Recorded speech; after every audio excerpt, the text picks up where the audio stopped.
Ongoing coverage of what we've been calling the war next door, the deadly war being waged by Mexican drug cartels south of the U.S. border. It's no secret the cartel's biggest drug market is here in the U.S., but it turns out most of the thousands of weapons used to fight the war, a huge arsenal, are also made on this side of the border in the U.S. NBC's Mark Potter has been investigating this part of the story. At a military base in Mexico City, soldiers use torches and hammers to destroy some of the 90,000 weapons the Mexican government says it has seized in the last 4 years. Most from the vicious war with the drug cartels. In that war, Mexican authorities are often outgunned by drug traffickers armed with high-powered weapons.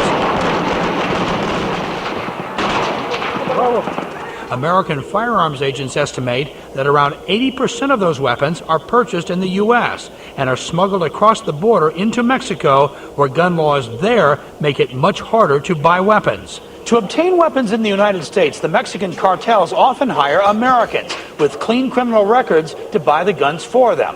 They're called straw buyers. Agents say most of the guns are bought over the counter in thousands of American gun shops or gun shows along the border and around the country. Under U.S. law, it is legal to sell these high-powered weapons, but it's illegal to buy them for someone else. In Oklahoma City, former state narcotics agent Francisco Reyes pleaded guilty to trafficking guns to Mexico. Prosecutors say one of his straw buyers was the late Kyle Wooten, a father of 4 in need of money who was paid to buy assault rifles. Why would anyone need that many and give you cash? Authorities say straw buyers come from all walks of life and are paid up to $200 per weapon. They are being taken advantage of by these cartels and really providing something that's going to be used to kill someone in Mexico. U.S. firearms agents say guns bought in a Houston case were found at several Mexican crime scenes, including this one known as the Acapulco Police Massacre, in which 4 officers and 3 secretaries were murdered. Do you have the tag number? They also say this surveillance video shows weapons being hidden in a warehouse near Fort Worth, Texas. Okay, they're unloading long boxes. Weapons bound for Mexico to arm La Familia, a murderous drug cartel. To sneak them across the border, guns are usually hidden in cars and trucks. They'll hide them in secret compartments, whether it's a spare tire, the gas tank, camper shells, or they even build secret compartments to put them in there. U.S. officials say in the last 4 years, they have seized more than 10,000 weapons headed for Mexico and are improving cooperation with Mexican firearms agents in tracing weapons there. But Mexican officials still urge the U.S. to do much more to slow the weapons flow, now known as the Iron River. Mark Potter, NBC News, Mexico City. We turn to our ongoing coverage of what we've been calling the war next door, the deadly war being waged by Mexican drug cartels south of the U.S. border. It's no secret that... Okay. All right, David, so what do you think? Well, unfortunately, James, no sound came through on that entire clip for me, so possibly you could give me the Cliff's Notes version of what specific points you would like for me to address. Well, okay, basically what they were saying was that there's about 10,000 weapons that the Mexican government says, or someone is saying, that have gone across the border to Mexico. They also said that they were paying straw buyers in the neighborhood of $200 per gun. So that means that a straw buyer went to a retail store and buys a weapon, and now that weapon costs plus $200 is what it's going to cost someone on the Mexican side. And this is some 10,000 that they're talking about. So, you know, I think you and I have discussed in the past that why would they pay those inflated prices plus pay the straw purchaser an additional $200 when they could pick up a phone and call a drug smuggler who would deliver them to the back door in a plane, 10, 15,000, whatever they wanted at, you know, a dime on a dollar, basically. So I have a conflict with that, but it does sort of run into maybe what's going on with your story, and I just thought maybe you had some thoughts on that.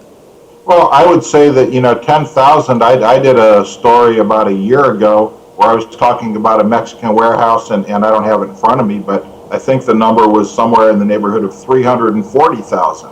Okay, so let's see where these are coming from. James, I don't think that anyone is going to argue that there is not illegal traffic of human beings, of drugs, of firearms that go both ways across the border.